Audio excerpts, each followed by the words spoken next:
everybody. Welcome to the OnPar podcast from the Winners Award Group studio, but modified studio today. We're actually out of the president of the company's office because Ben Bauer is here he's the director of golf at Hunter's Run, and his team is actually ordering for their whole season in the showroom. They are. So they kicked us out, and we're using Lou Chiera's office today. So, Ben, thanks for being with us here. Pleasure, guys. Thanks for having me on. And then we also have the coach, Sean Kicker, as always. How you doing, guys? Fantastic. We're here with you, so how bad could we possibly be? That's what I always say. Amen. So Ben, thanks for coming up, Yeah, man. We appreciate absolutely. you. We know you've been a long time patron of Winners Award Group, first Yep. of all, so we thank you for that, and thanks for spending some time with us today. Absolutely. Like I said, thanks for having me on. Why Appreciate don't it. you give us an idea of your golf story and your golf history? Sure, absolutely. So, really didn't start playing, the game until I was about middle school. Okay. Was always a baseball guy. So played a lot of baseball through high school, a little bit in college. Got the golf bug when my father asked me to go out with him to play golf. I have two younger brothers. We always resisted as kids because we always wanted to be on the baseball fields. But there came a time where we were like, all right, let's go with dad. And mom pushed it because mom could have some alone time. Well, the foursome, dad and the three boys could go out and play golf, right? So it actually worked out. Exactly, worked out kind of great for everybody. So anyway, we started going, and then we got the bug. So I think really the first year I started playing was the summer after my 8th grade year. So my father would take me out to the little local public golf course. He'd just drop me off on his way to work. I'd hit balls. I'd walk and play as much golf as I could. And in one summer, I got myself to the point where I made the varsity team as a freshman. So yeah, thank you. And so from then on, that really sparked, kind of my passion for golf. Ended up getting to the point where I made the state championships as an individual. My team, we actually lost in regionals by a couple shots of going to state as a team, but I qualified as an individual, and then had a couple, offers at some mid-level Division I schools. Ended up at a small liberal arts college in Michigan because I wanted to play golf and baseball. But Where'd you go? at Adrian College, a small school, but Okay. little did I know that once you get to school, you have to pick one. They're both fall sports and spring sports in college, right? Yeah. there's no- Exactly. There's no such thing. So ended up only playing 1 year of baseball, stuck it out, played all 4 years on the varsity team in college, was all set to graduate. Was going to get my degree in teaching. Thought, you know what, I'll teach, I'll coach, I'll have the summers off to play golf. And so my local club pro was like, hey, Ben, have you ever thought about the golf business? And I said, well, I thought about it a little bit, but I think I'm just going to go into education. He goes, you know what? You're young. You're not married. You try it. If you don't like it, you can always go back to education. So he helped. I got an interview at a club in Fremont, Ohio, and then also got an interview at the club where I actually passed my PAT while I was in college. Really? So a couple of the guys on the golf team, were, as I was a freshman, sophomore, and they were seniors who were looking to get into the golf business, took their PAT, and they're like, well, you should sign. Back then, you didn't have to be working. Just sign up for it. So I looked at it as another 36-hole tournament in the summertime. There was like 90 people that signed up for it. Like 6 of us passed, and I don't think I understood the whole situation, the magnitude of the situation for those wanting to get into this industry at the time. I just viewed it as another summer tournament. So ended up passing it there as a sophomore in college, played 2 more years of college. And then, as I said, my pro had said something about going into it.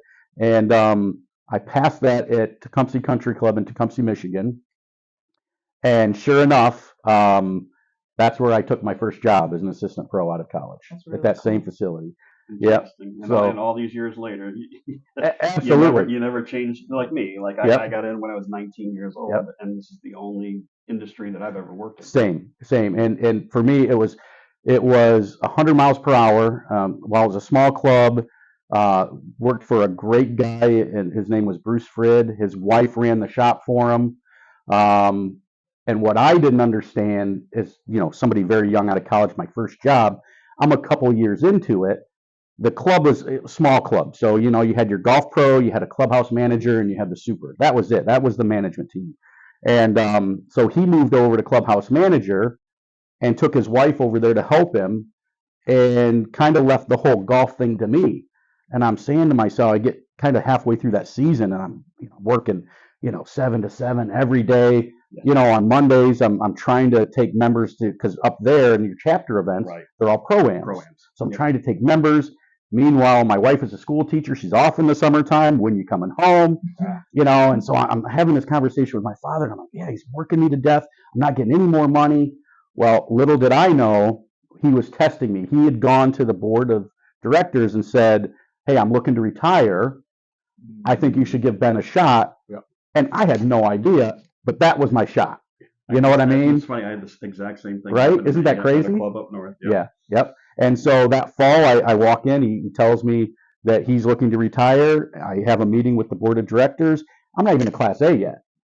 And I think they were just looking for the smoothest transition and basically looking to see, could I handle it? Okay. And obviously, even as frustrated as I was at home and talking with my family, I didn't let that show at work, and it all worked out. So ended up getting the head pros job at age 25. And so, so totally was not ready for it because the pro at that club wasn't a club employee. They wanted you to run the entire operation, hire your own employees, own the golf shop. So I'm, 2 weeks before my 25th birthday, I'm sitting in the bank president's office, who's a member at the club, trying to get a $250,000 line of credit to start up. And I wasn't in a position to do that. But fortunately, the members of the club, them from the banking side, one of the members who was an accountant, helped me set up the business side. A couple of the members came together and actually purchased my total initial first inventory. So the membership was very supportive, and really that's how I got started in this side of the business. So I was there 4 years as an assistant, 4 years as a head pro, and then met Paul Clivio, who's the director of golf now at St. Andrews, at I believe level 2 of PGA school in Port St. Lucie. So at the time, how they pair you up into foursomes, right? In those quad type rooms. I'm even before the days of Port St. Lucie. I was a Class A long before Port St. Lucie was even built. Well, my first level, I went through that where you had to go to the site, right? Yeah. So I remember we were at a ballroom and we're lugging like $50 worth of books through the convention center in Columbus, Ohio. Our navy blue bag with the logo on it. Exactly. But once they transitioned to Port St. Lucie, they'd set everybody up, 2-bedroom like apartments, and 2 people in each room. And so, we had 2 other guys, and the way they did it is you had to test out like the first day. Right. And if you didn't pass or pass the retest, they flew you home. You couldn't stay the rest of the week. Right. So there were 4 of us in there. Paul and I were the only 2 standing in that room. Wow. The room below us was 4 guys that we had met up with. 3 of them got sent home. Wow. So after that second day, it's myself, Paul Clivio at St. Andrews, and Paul Crespo, who's now the director of golf at Bel Air. Wow.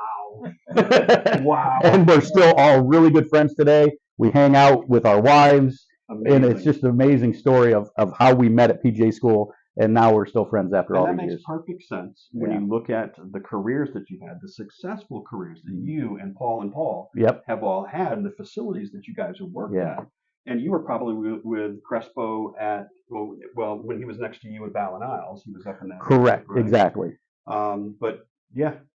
I tell you, it's a great story. The cream always rises to the top. And I love how you kind of illustrated what we talk about all the time, which is how golf opens doors for you in business. Sitting with the Pauls, sitting with the bank president that was a member at your club.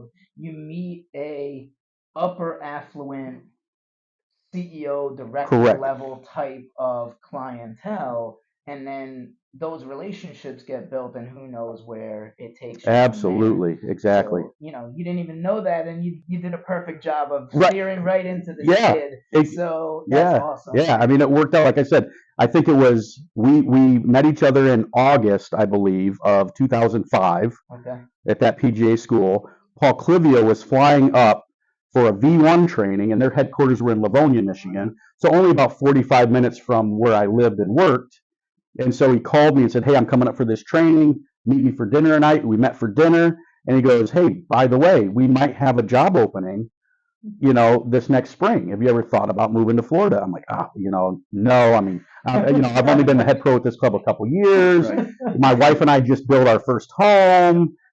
She's liking what she's doing because, she was an elementary school teacher, but she was going to transition into teaching some local community college classes, so we're like, no, we're all set. So he goes, don't say no. Meet us at the PGA show. So my wife and I came down to the show, which we were doing every year anyway.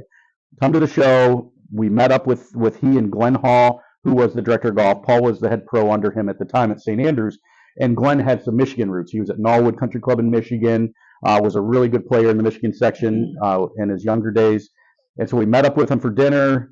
Obviously, had a great rapport with Paul, ended up with a great rapport with Glenn, and kind of asked the question again, don't say no. Come down and see the club. So we did. At the end of the week, we drove down. We saw St. Andrews Country Club in Boca. And when we saw the place, we're like, yeah, there's nothing like this in Michigan. Nothing. So playing golf year round in Michigan. Absolutely. That's right. And, and the more we talked about it, the more we realized for us that it was actually a better scenario because, like I mentioned, when I was in Michigan, she's called, when are you coming home at night? Because the days are longer. I'd have some of the young guys call me and say, Ben, I had an 8:30 shotgun with the seniors. Hey, I'll be there at 8 o'clock tonight for a lesson. After I'm there at 7 o'clock preparing for the morning shotgun. Here, our busiest days are the shortest days of the year. So when she's off in the summer, half of our members leave and go back north, and it's our slow season. A little bit of a so actually, we get a much better quality of life based on both of our professions. Well, it sounds like Paul and Glenn are great headhunters. And you're really great at sales because you were able to sell your wife on let's move to South Florida. That's right. So, not that moving to South Florida is a hard sell, right? I mean, I lived in Indiana for 4 years. You were upstate New York. I was all the way up in Maine. I mean, oh wow. As a director. Yeah, it's a tough place to leave, and I've left twice, and I boomeranged back twice. So trust me, I hear you. Give us a memorable story, a memorable moment from the golf course, and I'm sure you have 100,000 of those to choose from. Oh yeah, so I'm going to tell one of my favorites. So I had my wife's best friend from kindergarten. Ended up moving in with some family. She was from Ohio. We grew up in a small town in Ohio. She ended up moving out of the area before we did. She moved to Charlotte, okay, to be with family. So she ends up meeting a guy. She's married now, and they have a child.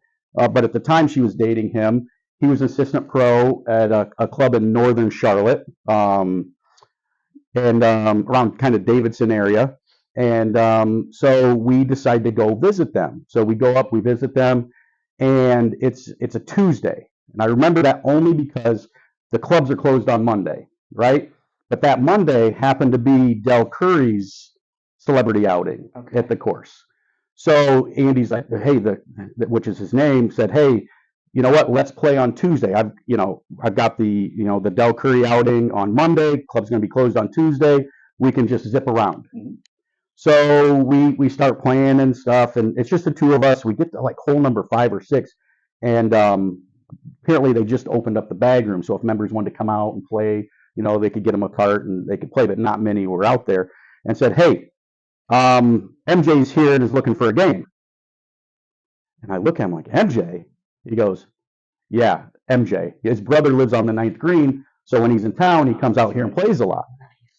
And he's like, so what do you think? I'm like, it's MJ. It's MJ. I mean, Michael Jackson, maybe not, but right, exactly. The other MJ. So we walk up, and sure enough, it's Jordan. It's Jordan. Knows right. So it's Jordan. He's got a few buddies with him, and so we introduce ourselves. He's like, yeah, we're just looking to play. Let's go.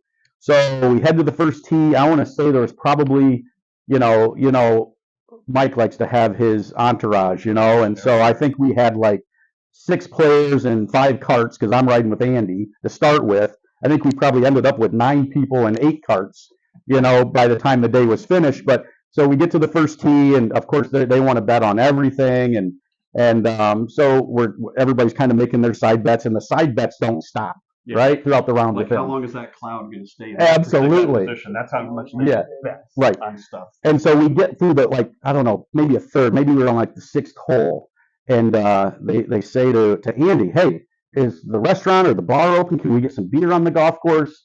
And Andy's like, no, I'm sorry, there's nothing. Like, oh man, really? Come on. And he's like, you know what? Let me call my, I don't know if he's married at the time, girlfriend, wife. He's like, let me call her. My wife was with her best friend, his fiance or wife.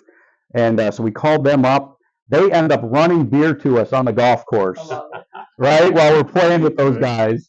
And they get a handshake and a sweaty hug from Michael, and that's it. Like, like, it's like $30. Like, exactly, right, exactly. So so it was good. They took a couple pictures, whatever. It was great. So we finished playing the 18, and we're shaking his hand. We're like, hey, we're gonna head out. We're gonna have dinner. He's like, no, we never stop at 18. We're going again. So we're like, oh, all right. So we call the wives. We're like, yeah, we're not meeting you for dinner, because you're not going to say no to that. So we end up playing 36 in the day. So it was pretty cool. It was a great experience. One of the funniest parts of the round was one of the assistant pros there was a really good stick. So he kept mouthing off, and Jordan just kept, so the bets just kept growing, right? And so they get on a green, and I think MJ has like a 10-foot putt for par, and they're all kind of talking, whispering over to the side or something. And he goes through his routine and looks like he's ready to putt. And all of a sudden, and you could kind of hear the whatever, he backs away and he says, guys, he goes, talk as loud as you want. I'm used to shooting free throws in front of 30,000 people when the game's on the line. You're not going to bother me at all. Yep. Doesn't even, looks at him, doesn't even break stride, goes through his routine again and makes the putt. That level of concentration, intensity, and confidence. And they thrive under pressure. Oh, absolutely. I played a lot of golf with Lawrence Taylor, and Lawrence the same way. It doesn't excite him until his back is up against the wall, and then look out, all of a sudden he's like, correct. He could be Tiger Woods if he wanted to. Yeah. He's just, they're special athletes. Those guys have an intensity like nobody else. Yeah, and an energy level. Yeah. You and I would be talk as loud as you want. As loud as you want. Doesn't matter. I love it. I love it. Clutch. Yep. Damn, man. That's a great story. I don't even know what to ask you after that story. That's like a mic drop. We'll kind of go back to, Ben and I are of that last generation of PGA professionals that used to have to own their own business, right? Where we were. That's right. That you might get a little retainer, maybe $12,000 to $20,000 retainer for your services, but then the rest was on you. You had to provide the range. You had to provide the carts. You had to provide the pro shop. Correct. The lessons, all of the above was all part of the pro's responsibility back then. Yep. You could make a decent living if you were at the right club. Absolutely. But it was very difficult, because like you said, you got all the expenses of the staffing as well, and the expectation from the members to cater to the level of service that they expect. Yep.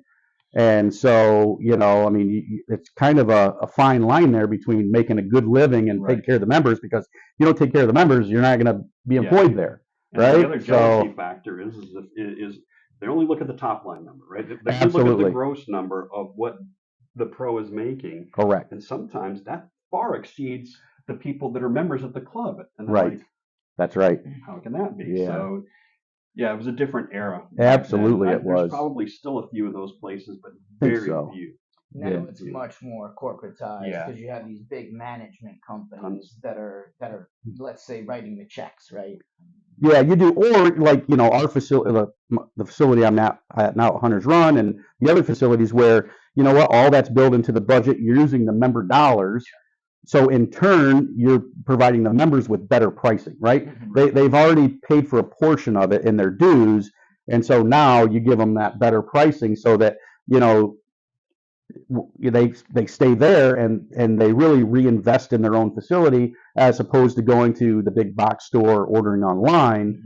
So we've got to beat those everyday street prices to provide them with the value to be able to reinvest in their own facility. Yeah, it's got to be worth it. You got to get some bang. Absolutely.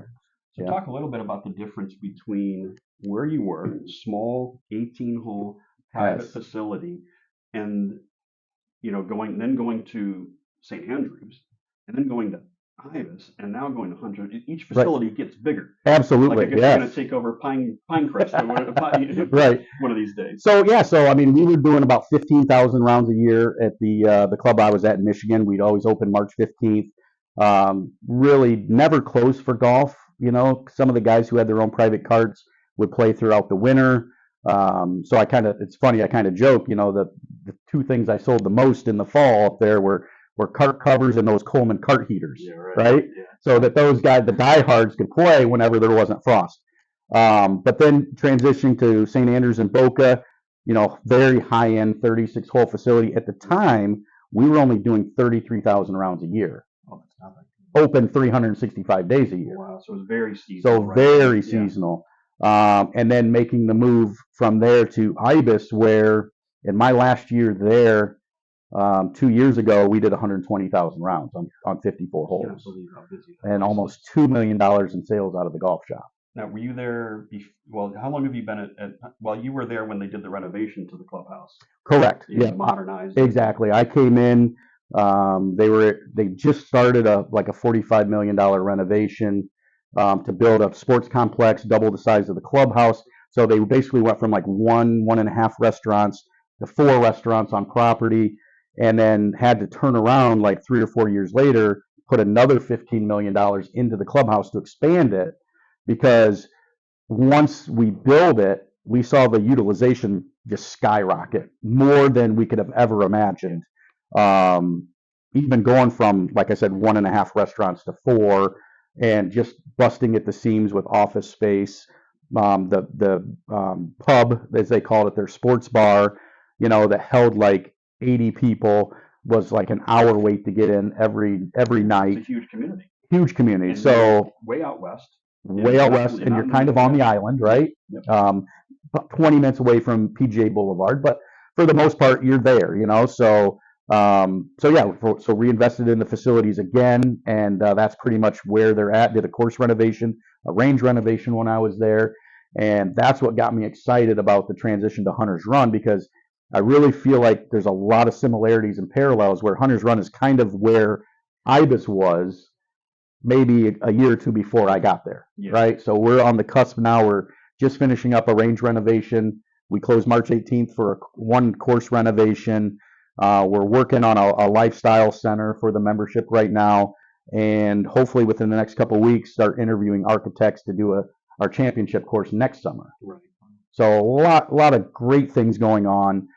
Phenomenal membership, and so we're looking to really improve the facilities for not only the existing members, but to really attract new members who are moving down. Yeah, because I mean, you're at one of those facilities now where the average age is up there, It is. right? And so, you know, that has to change, or the facility will really start to deteriorate. Yes. There's no new money coming into it. Right. So, exciting times for PGA professionals in the Palm Beach County area. I'd love to see some of that happen in Broward, but unfortunately, that isn't happening, and those facilities are dilapidated. Yeah. And they're closing. Yep.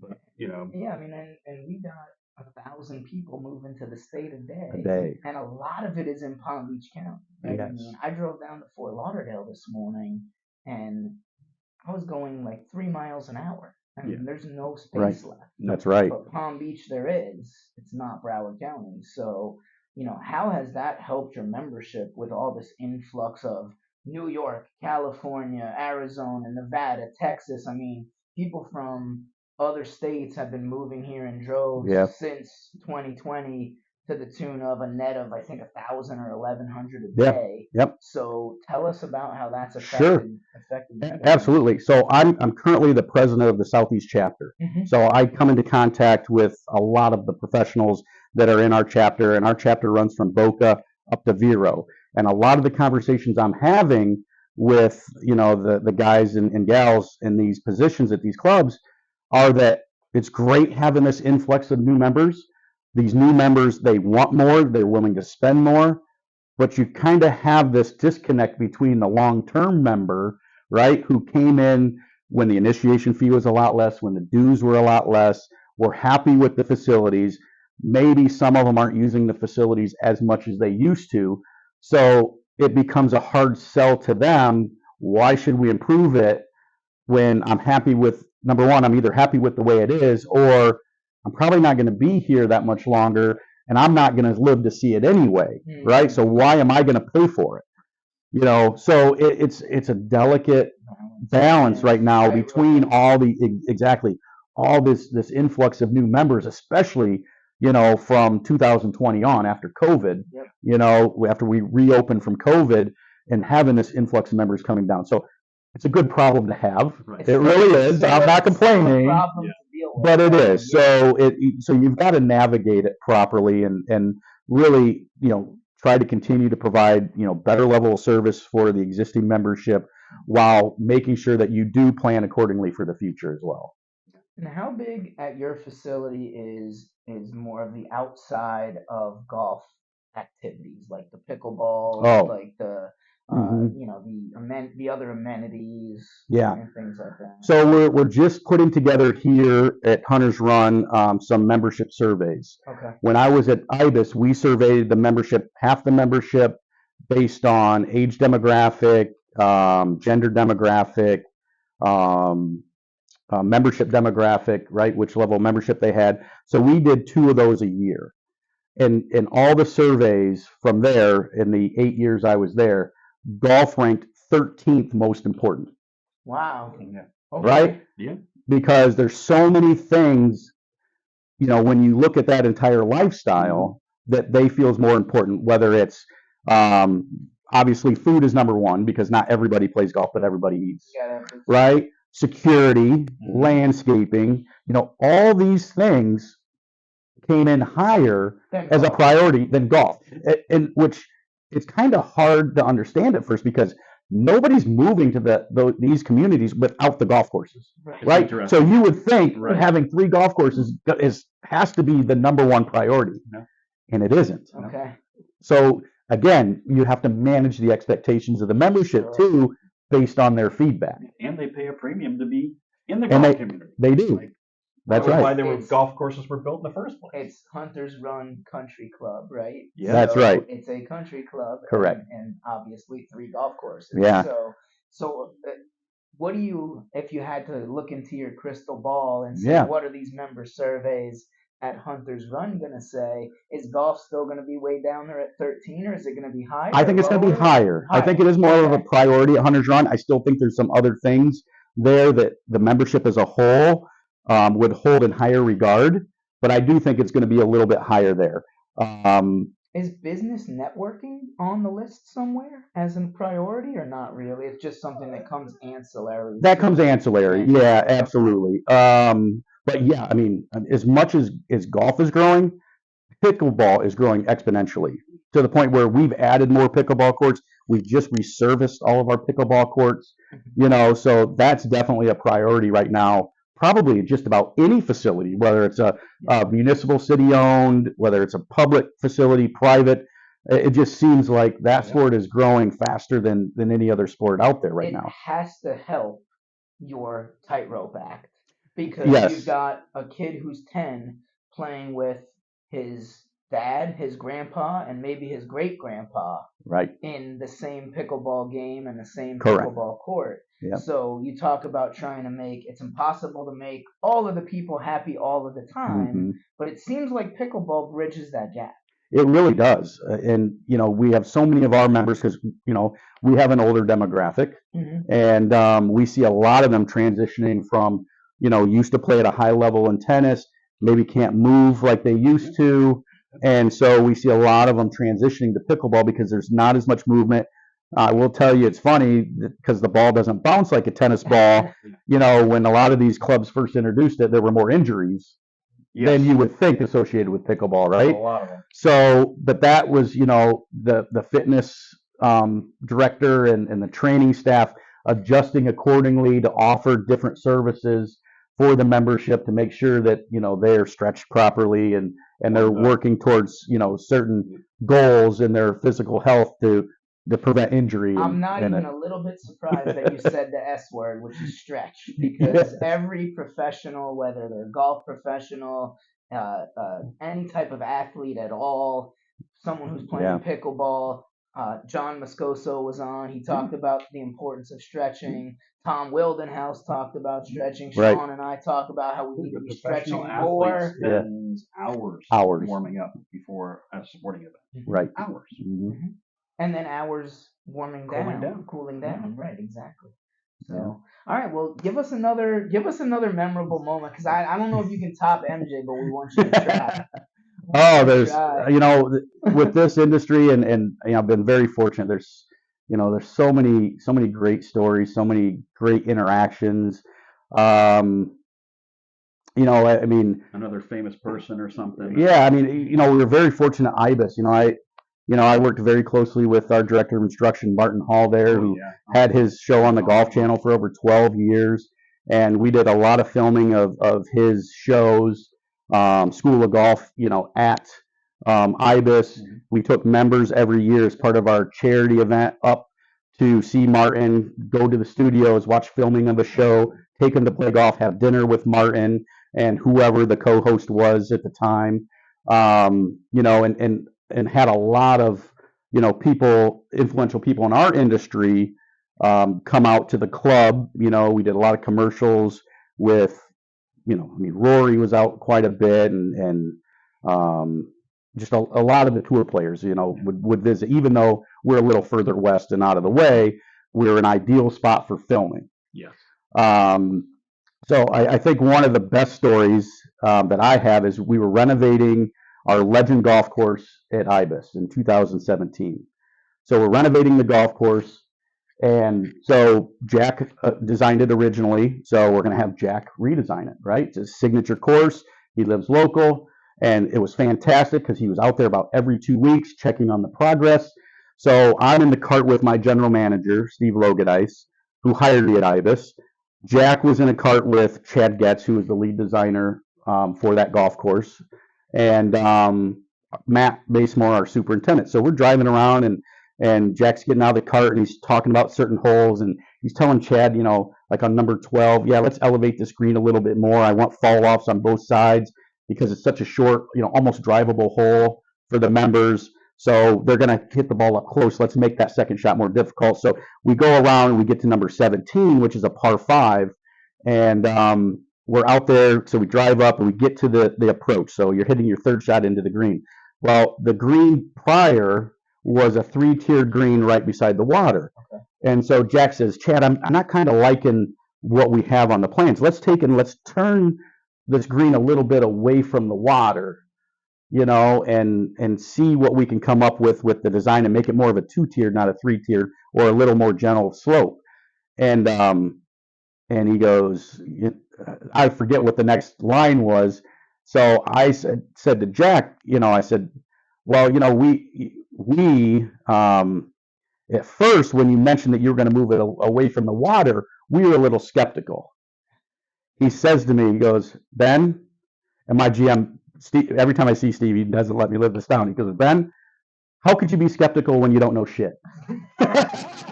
I'm like, that's the greatest.